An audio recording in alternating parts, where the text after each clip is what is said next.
यह सत्य घटना कबीर परमेश्वर द्वारा काशी बनारस के प्रसिद्ध व्यापारी श्री दामोदर सेठ और उनकी पत्नी धर्मवती के साथ की गई दिव्य लीला पर आधारित है। काशी नगरी में जन्मे दामोदर सेठ एक समृद्ध और प्रतिष्ठित व्यापारी थे।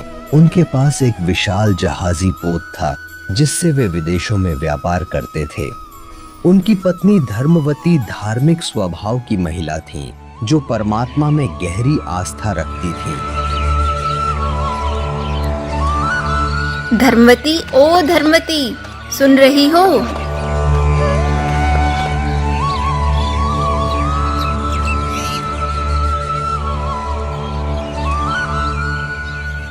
आओ बहन, कैसे याद किया? बहन, हमारे घर पर गुरुजी सत्संग करने आए हैं। तुम भी चलो, सत्संग सुनकर अपना कल्याण करा लो। सत्संग? सत्संग तो मुझे भी सुनना चाहिए। ठीक है बहन, चलो।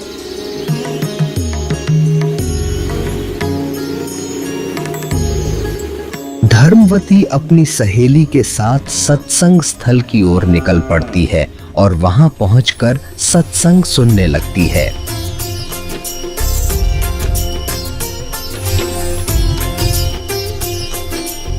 सत्संग में कबीर परमात्मा बताते हैं कि माया आदि निरंजन भाई, अपने जाए अप खाई।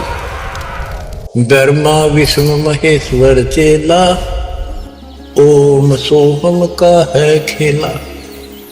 सोन शिखर में धर्म अन्यायी, जिन शक्ति डायन मल पठाई। 1.25 लाख 11 नित उठ दूती, माया आदि तकत की कुत्ती। 1.25 लाख घड़िए नत भंडे, हंसा उत्पत्ति परले डंडे। ये तीनों चेला पटपारी, सर्जे पुरुषा सर्जी नारी। खोखापुर में जीव बुलाए, 100 नरक वैकुंठ बनाए। यो अरहट का कुआ लोई, या गणबंध्या है सब कोई। कीड़े कुंजर और अवतारा, हर हट डोरी बंध कोई और। अरब अनिल इंद्र हुए भाई, हर हट डोरी बंधे सब आही। शेष महेश और गणेश ताही, हर हट डोर बंधे सब आही। शुक्रादिक ब्रह्मादिक देवा, हर हट डोर बंधे सब खेवा। ये कोटिक करता फिरता देखा, हर हट डोरी कहो सुन लेखा। ये चतुर्बुद्धि भगवान कहावे, हर हट डोरी बंधे सब आवे। यो है खोखापुर का कुआ, याम पड़ा सो निश्चय मुआ। सुनियो सुरत सुहंगम डोरी, चलिए हंसा पुरुष किशोरी। सोहम पर अदली का डेरा, सत्य कबीर है साहेब मेरा। ज्ञान का राछ ध्यान की तुरिया, ऐसे सोहम धागा जुड़िया। पंड ब्रह्मंड अदली का ताना, जाका नाम कबीर दीवाना। धर्मराय मारत है बाटी, कोई हंसा पहुंचे घट घाटी। धर्मराय मारत है बाटी, कोई एक हंसा उतरे घाटी। इस बज्रपुर का खोलो ताला, चल देखो हंसा दीप हमारा। जहाँ ओंकार निरंजन नाही, ब्रह्मा विष्णु शिव नहीं जाही।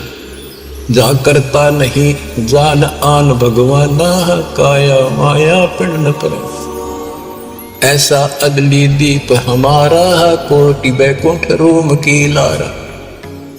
शंख पदम एक पुन पर साजे, जा अदली सत्य कबीर विराजे हैं। जा कोटिक विष्णु खड़े कर जोड़े हैं, कोटिक शंभु माथा मोड़े। जा शंखों ब्रह्मा वेद उचारी, कोटिक नैया रास विचारी। अजब अदर मधुर धुनि बाजे, जा अवगत अदली कबीर तख्त विराजे। परमहंस पूर्ण परिवारा, अदली अमर किए तपसार।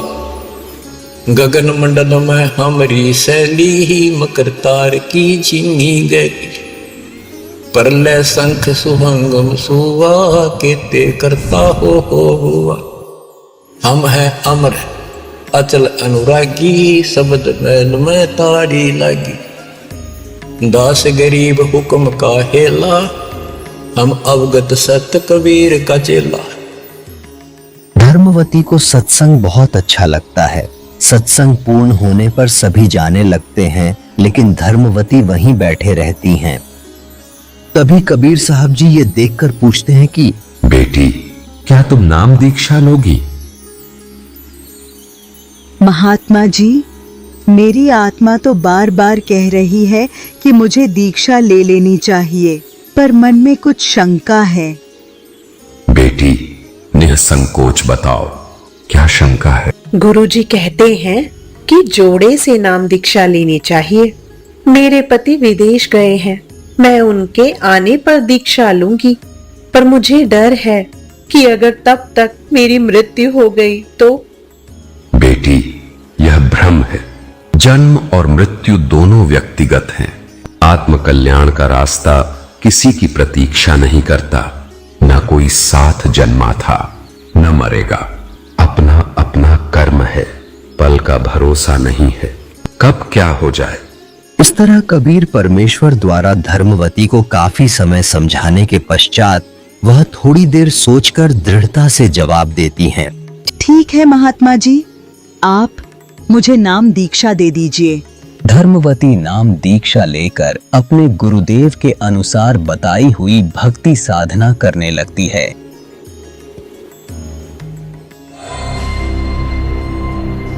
धीरे धीरे समय गुजरता है और दामोदर सेठ विदेशों से व्यापार कर अपने घर लौट आते हैं। रास्ते की थकावट के कारण वे कुछ देर आराम करने लगते हैं। तभी धर्मवती आती है।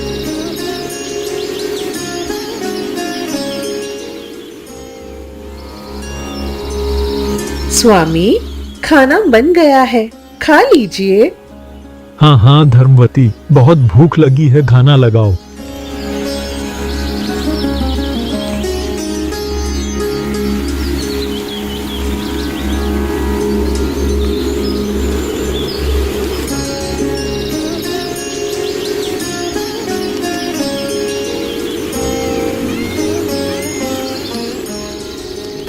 मुझे इन्हें सत्संग और दीक्षा के बारे में बता देना चाहिए। अगर किसी और ने बताया तो यह बहुत बुरा मान सकते हैं। स्वामी, मुझसे एक गलती हो गई है, मुझे क्षमा कर दीजिए। धर्मवती, मुझे तुम पर पूरा विश्वास है, तुम कोई ऐसा काम नहीं कर सकती जो क्षमा के योग्य न हो। हमारे पड़ोस में एक बहन ने गुरुजी से नाम दीक्षा ली है। मैं भी सत्संग में गई और मुझे गुरुजी का ज्ञान बहुत अच्छा लगा। मैंने उनसे नाम दीक्षा ले ली, बिना आपसे पूछे।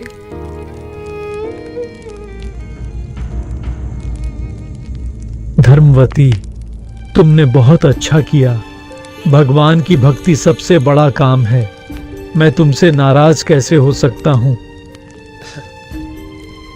मुझे आज इन्हें सत्संग में ले जाना चाहिए। अगर इन्होंने एक बार सत्संग सुन लिया और देख लिया तो इन्हें विश्वास हो जाएगा। स्वामी, आज गुरुजी का सत्संग है, कृपया मेरे साथ चलिए।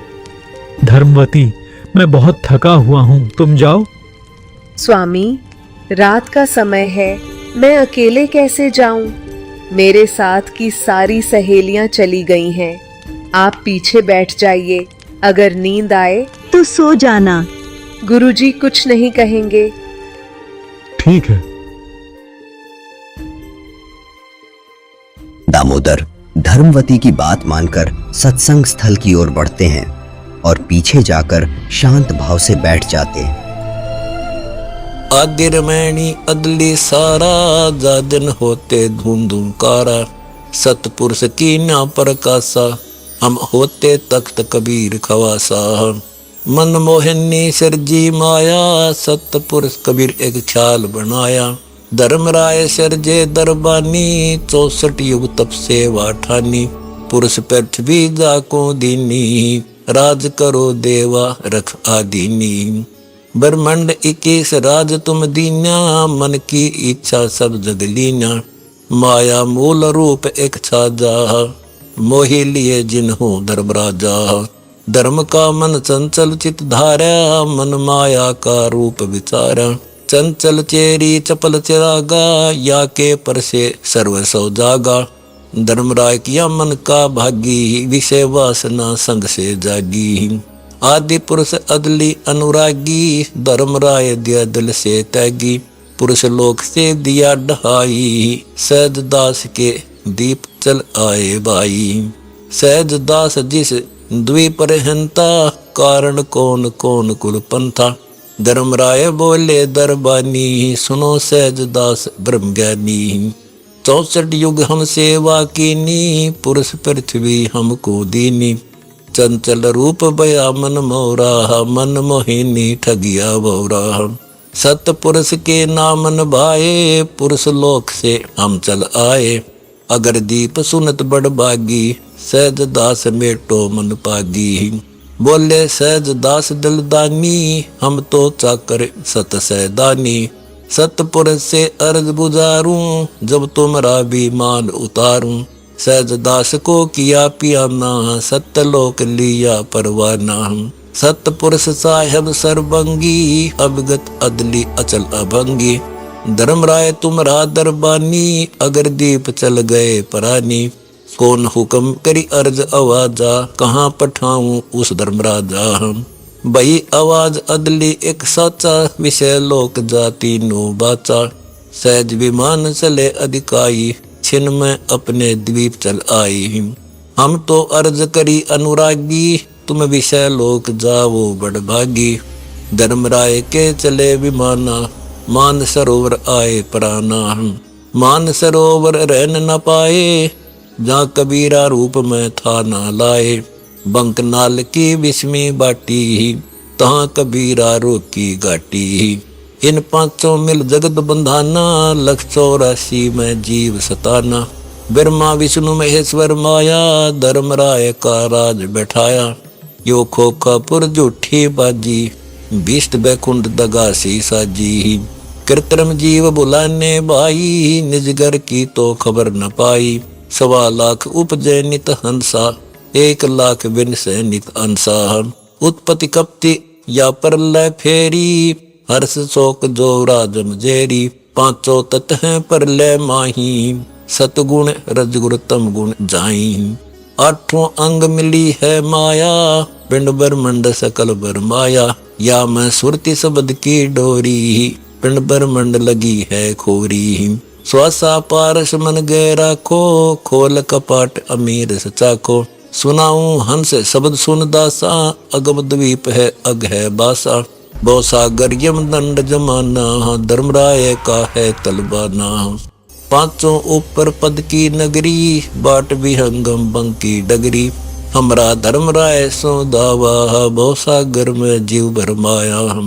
हम तो कहें अगम की बाणी, जहाँ अभिगत अदली आप कबीर बिनानी। बंदी छोड़ हमारा नामम, अजर अमर है अस्थिर ठामम। युगन युगन हम कहते आए, जमजोरा से हंस छुटाए। जो कोई माने शब्द हमारा, बहु सागर नहीं भर में धारा। या मैं सुरती शब्द का लेखा, तन अंदर मन को किन देखा। दास गरीब कबीर की बाणी, खोजो हंसा शब्द सैदानी। सत्संग पूरा होता है।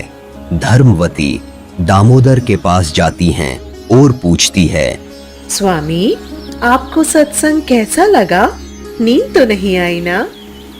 धर्मवती, नींद कैसी? मुझे तो नाम दीक्षा लेनी है। क्या गुरुजी मुझे दीक्षा देंगे? हाँ स्वामी, गुरुजी सबको नाम दीक्षा देते हैं। दामोदर सेठ परमात्मा के पास आके हाथ जोड़कर बैठ जाता है और नाम दीक्षा देने की प्रार्थना करता है। सुनो लाला जी, आप देवताओं के पुजारी हैं। नाम दीक्षा लेने के बाद आपको अन्य उपासनाएं त्यागनी होगी। जैसे मैं बताऊं उसी प्रकार देवताओं की साधना करनी होगी। यह नियम है। क्या आप इसके लिए तैयार हैं?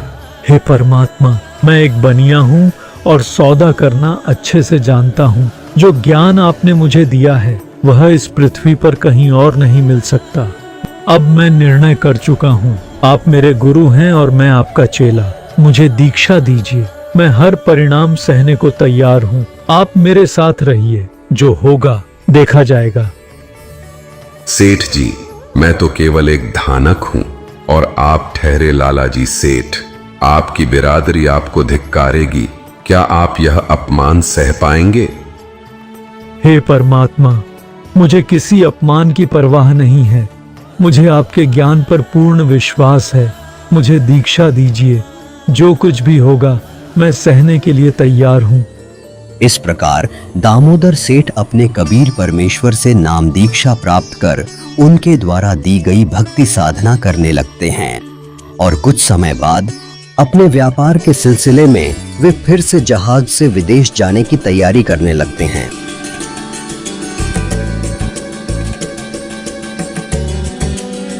दामोदर सेठ जहाज पर जाने से पहले अपने थैले से देवी देवताओं की पुरानी मूर्तियां और तस्वीरें निकालकर एक एक करके समुद्र में प्रवाहित कर रहे होते हैं।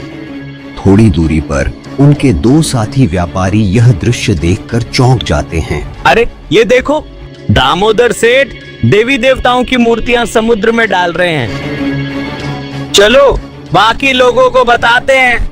जब यह बात अन्य व्यापारियों को पता चलती है तो वे जहाज के पूजा कक्ष में जाकर देखते हैं कि अन्य भगवानों की जगह कबीर परमेश्वर की तस्वीर रखी है। यह देखकर वे दामोदर से गुस्से में पूछते हैं, दामोदर, भगवानों की तस्वीरें कहाँ गईं? क्या तुमने उन्हें फेंक दिया? भाइयों, मैंने नाम दीक्षा ले ली है। मेरे गुरुजी ने मुझे सिखाया है कि पूजा केवल एक परमात्मा की करनी है। वह अन्य देवी देवताओं का सम्मान करना है। तीनों देवा कमल दल बसे ब्रह्मा विष्णु महेश। प्रथम इनकी वंदना, फिर सुन सतगुरु उपदेश। सतगुरु भक्त केवल अपने गुरु जी की तस्वीर रखता है। मैंने उन तस्वीरों को आदर पूर्वक जल में प्रवाहित कर दिया है।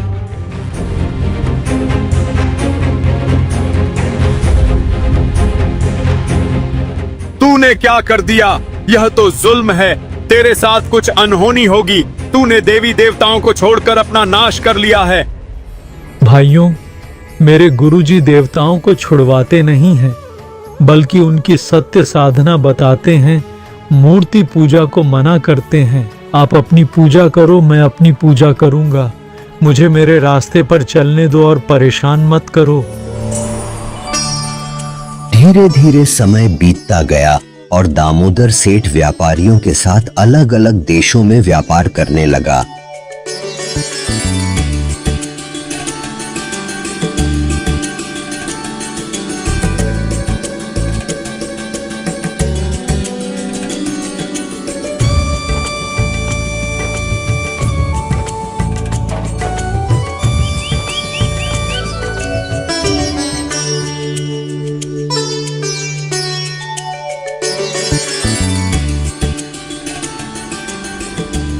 दामोदर सेठ अपने गुरु कबीर साहिब जी के बताए अनुसार भक्ति साधना करते रहते थे, जिसे देखकर अक्सर दामोदर के साथी कहते थे, देखो देखो, कबीर आ गया। साथियों, कोई बात नहीं, तुम मुझे चिढ़ाकर खुश हो लो, लेकिन याद रखना, परमात्मा का नाम लेने से तुम्हारी जीभ भी पवित्र हो रही है। समय बीतता है और सभी व्यापारी अपना अपना माल लादकर घर लौट रहे होते हैं। तभी बीच समुद्र में अचानक भयानक तूफान आ जाता है।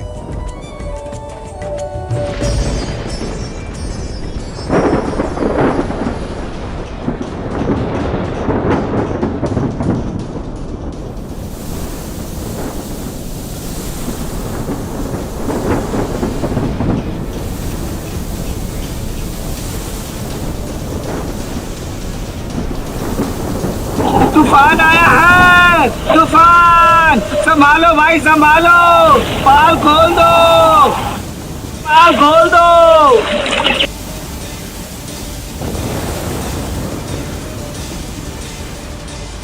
सभी व्यापारी घबराकर अपने अपने भगवानों को याद करने लगते हैं।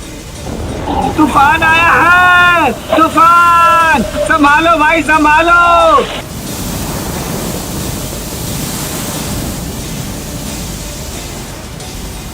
हे भगवान, हमारी रक्षा करो। हमारे देवताओं कृपा करे, कृपा करे। हमारे देवताओं कृपा करे, कृपा करे। हमारे देवताओं कृपा करे, कृपा करे।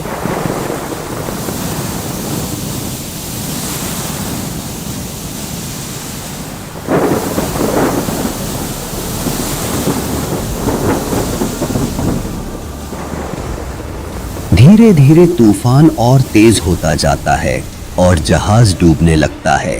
सभी व्यापारी परेशान होकर अपने अपने भगवानों को याद करते करते थक जाते हैं, परंतु तूफान लगातार भयंकर रूप लेता जा रहा होता है। यह देखकर वे दामोदर के पास जाते हैं और कहते हैं,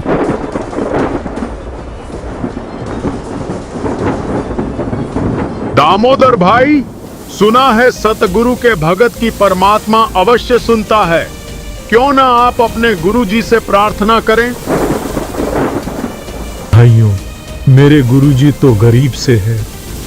आप सभी के देवता इतने ताकतवर हैं, जब आप बचोगे तो मैं भी बच जाऊंगा। भाई कहते हैं सदगुरु के भगत की परमात्मा अवश्य सुनता है, आप याद करो। ठीक है भाइयों, पर आप सभी बैठ जाइए। फिर यह मत कहना कि हमारे देवताओं ने बचाया। भाई बैठा नहीं जाता, जान गले में अटकी है तो अर्ज कर ले, हम कुछ नहीं कहेंगे।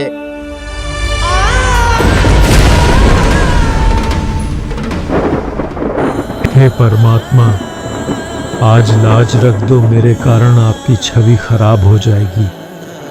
मुझ पापी को बाद में मार देना। मैंने आपकी महिमा इनके आगे बहुत गाई है।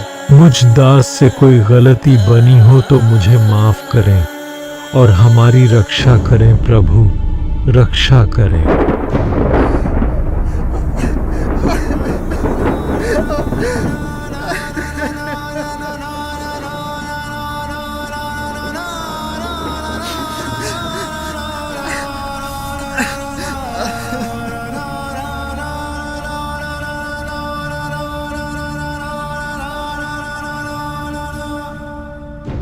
दामोदर सेठ के हुए थे अकाज, अर्ज करी डूबता देख जहाज। दामोदर सेठ के हुए थे अकाज, अर्ज करी डूबता देख जहाज। लाज मेरी रखियो गरीब नवाज, समुद्र से पार लंघाने वाले। लाज मेरी रखियो गरीब नवाज, समुद्र से पार लंघाने वाले।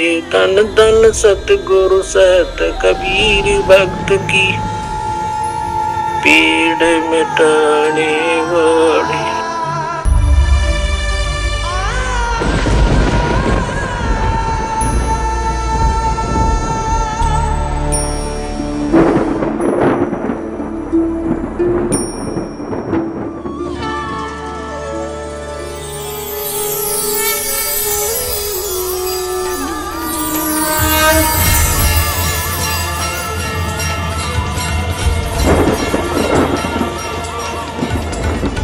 दूसरी ओर सत्संग स्थल पर परमात्मा सत्संग फरमा रहे थे। उनके शरीर से शरद ऋतु में भी पसीना छूट रहा था। परमात्मा चेहरे पर हाथ फेरकर पसीने पूछकर झटकते हैं तो जिस श्रद्धालु के छींटे लगते हैं वह पूछता है, हे परमात्मा, इतनी सर्दी में आपको पसीना क्यों आ रहा है? यह पसीना नहीं है, मेरा एक भक्त दामोदर सेठ है। उसका जहाज समुद्र में डूबने जा रहा था। मैं अभी उसका जहाज बचाकर आया हूं। यह कैसे संभव हो सकता है? परमात्मा तो यहाँ पर बैठे हैं। दूसरी ओर समुद्री तूफान शांत हो गया था और दामोदर बेहोश पड़ा था। दामोदर सेठ के साथी उसे इस हालत में देखकर उस पर पानी के छींटे मारने लगे, जिससे दामोदर को होश आ गया।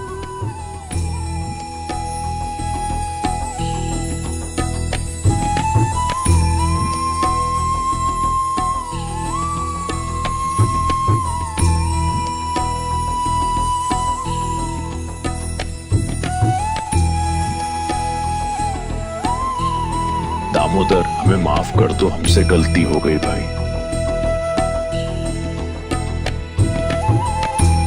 दामोदर सेठ की जय, दामोदर सेठ की जय। भाइयों, मेरी नहीं मेरे गुरुदेव की जय। उनके जयकारे लगाओ। यह सब उन्हीं की कृपा से हुआ है। मैं तो एक तुच्छ जीव हूँ। दामोदर के सभी साथी दामोदर से माफी मांगने लगे। बहुत बड़ी गलती हो गई हमसे। हमने भगवान को नहीं पहचाना। कबीर प्रभु की बात हमने नहीं मानी।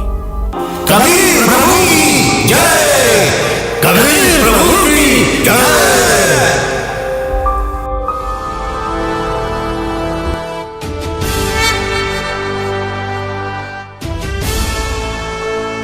कुछ समय बाद जहाज तट पर पहुंच गया। सभी व्यापारी दामोदर को अपने कंधों पर बिठाकर जयकारे लगाने लगे। कबीर प्रभु की जय, कबीर प्रभु की जय।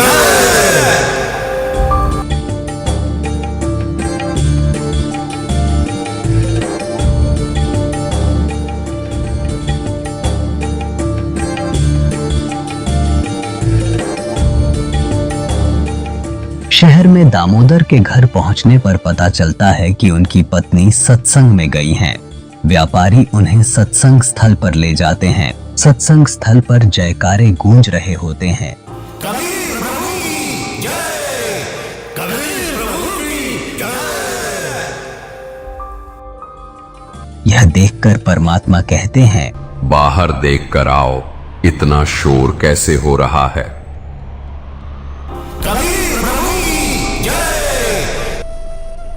परमात्मा बाहर दामोदर सेठ और उनके साथी आपका दर्शन करना चाहते हैं। उन्हें अंदर बुला लो।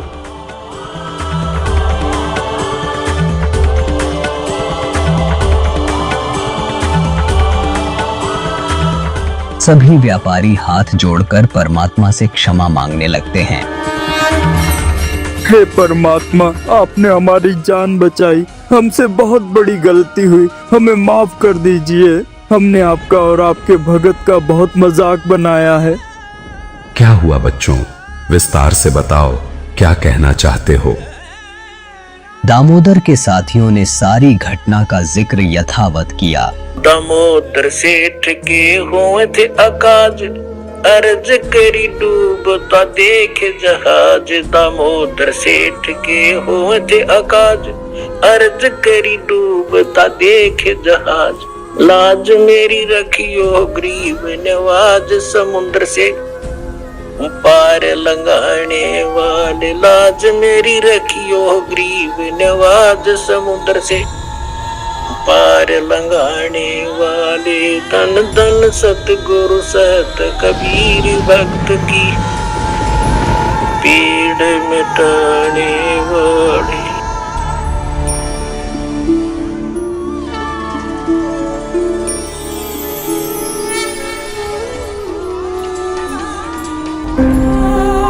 कबीर प्रभु, हमको माफ करना, हमने आपको पहचाना नहीं। जिसे सुनकर परमात्मा ने कहा, बच्चों, मैं ही वहां गया था, मैंने ही तुम्हारी रक्षा की। यह आपका सौभाग्य है कि आपने सत्य को पहचाना।